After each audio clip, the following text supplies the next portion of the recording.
साथै हेर्नु जनावरमा पनि यति माया हुन्छ, माया दिन सिक्यो भने है। अब माया दिन सिकेन भने त यस्तो जनावरले पनि अब मान्छेले पनि त अब बुझ्दैन तपाईँलाई त झन्। हेर्नुहोस् जसलाई भए पनि एउटा मायाबाट सिकाउनुपर्छ, माया गर्नुपर्छ, जो पनि आफ्नो हुन्छ। कसैले कसैलाई माया गर्नु भएन भने आफ्नो भन्ने अधिकारै हुँदैन। ल हेर्नु यसलाई पनि जाडो लागेछ होइन, यो आमाले काखमा राखिराख्नुहुन्थ्यो, आज चाहिँ मेरो काखमा आयो, आमाको काख भेटेन अनि मेरो काखमा आएको छ। किनभने यसलाई माया चाहिएको छ, स्नेह चाहिएको छ। मान्छेलाई पनि त्यही हो, राम्रो बोली वचन दिनुभयो भने राम्रै पाउनुहुन्छ, नराम्रो बोली वचन दिनुभयो भने नराम्रै पाउनुहुन्छ। हेर्नु एकदम सही हो, यो कुरा चाहिँ 100% हो।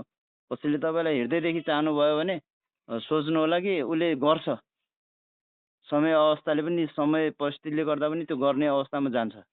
100% हो, हेरिराख्नु न। यसलाई पनि यहाँ काख चाहिएको छ, देख्नु भएको छ, सधैँ तातो काखमा बसेको हुर्किएको हो होइन। यसलाई पनि जानला आइज, तर माया नै सबैभन्दा ठुलो कुरो रहेछ है, चिन्न गाह्रो हुन्छ, बुझ्नुपर्छ। ल आइज, ल ल यहाँ साथी हो, बुझ्नु होला।